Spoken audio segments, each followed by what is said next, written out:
Bigyan natin ng reaction, opinion ngayon itong panawagan ni General Browner, post niya na nagbigay ng matinding reaksyon si Mr. Elmer B. Hugalbot, isang maisog leader sa Cebu City. Ito ang panawagan ng Chief of Staff, pakinig. Nanawagan siya, nagmakaawa siya, humingi siya ng tulong sa taong bayan. Nananawagan ako sa ating mga kababayan na huwag pong idamay ang armed forces. Ano ba yung sabi niya? Huwag idamay. Please shield the armed forces from the political environment. Medyo hindi masyadong klaro. Huwag idamay. Ang pagkakaintindi ko sa politika, huwag niyong idamay sa politika ang inyong armed forces. Kasi non-political kami. Parang ganun ba? Please shield. So tayo daw ang taong bayan daw ang magdepensa. Let's protect. Nabaliktad na, di ba? Di ba sila ang protector of the people? Ito ngayon, binaliktad. The people should protect your armed forces. Should shield from the political environment. Medyo malabo. Okay, ito naman, grabe ang reaksyon ni Mr. Elmer B. Hugalbot. Basahin ko lang ha, medyo mabigat yung mga paratang niya. Sabi niya, okay, let me get this straight. The members of the AFP swore to protect the people. Kaya nga, people's protector sila eh. Now, Browner is asking the people to protect the AFP. Nabaliktad. Totoo nga ang sabi nila sa Bangag Pulboronic Republic, lahat ay kahibangan, kababalaghan, at kabaliktaran. Atin ito. Binasa ko ang mga comments. Nako, tindig balahibo. Maraming galit na comments dito kay General Browner. Maganda Zeni. Protect Filipino? Browner, not only BBM kasi sila nagpapasildo sa iyo in Chende bro. Beth Bautista.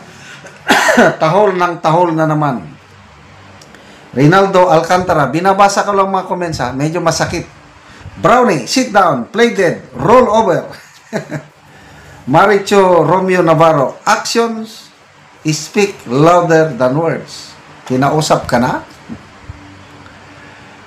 Lucio Lejones, nagka-billions ka na, Kas? Ghost projects pa more? Yan napapabalitang ghost project.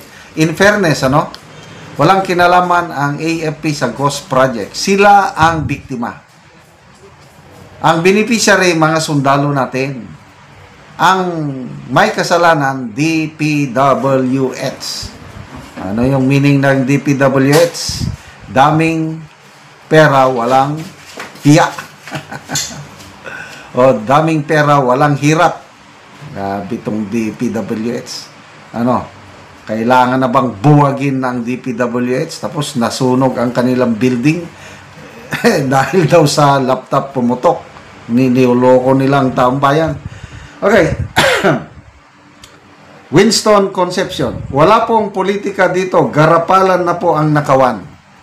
Sa pamahalang ito, kayo ang inaasahan na magprotekta sa bayan. Hindi ramdam ng bayan ang proteksyon nyo. Huwag niyong hintayin ng taong bayan umaklas, baka di nyo magustuhan. Amanda Roberts, what's the price, sir? How much? Receive? You receive. Gatsba Palma, nagmura siya. PI, AFP, kayong nagaprotekta sa mga corrupt na opisyal kasi kayo nakinabang din sa korupsyon. Peste mo. Rafael Sanchez, baliktad na din ang utak na ito. Okay, may nabasa ako kanina yung nagpapapicture. Sana ba yun? Kung nakipagpapicture ka daw sa mga, yan Balse. AFP, the moment you make photo ops with politicians, listing them as reservists, allowing them courtesy visits, you already engage in politics. Ito po yung litrato mga, I think, 17 generals nag-courtesy call sa office of the Speaker of the House. Ito yung sinasabi ng mga netizens na this is politicking. Sila ang may kagagawan. I'm sorry to say, ha?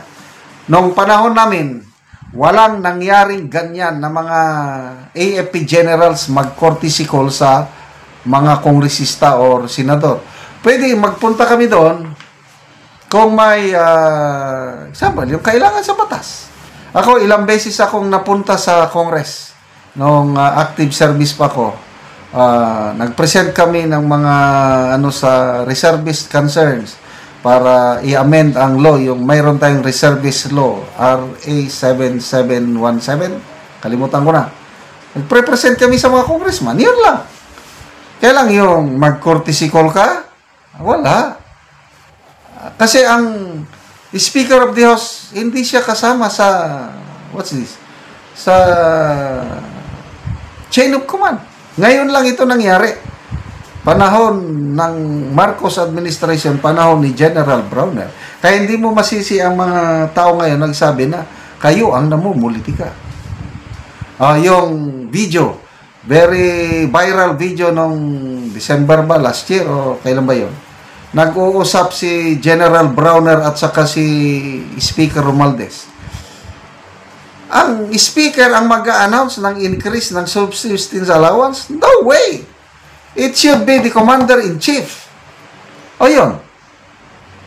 Bakit ang Speaker of the House nakikialam? Yun na, napopolitika na po ang armed forces sa tingin ng taong bayan. Tapos ngayon, manawagan na shield us from political environment. Parang nakakatawa, di ba?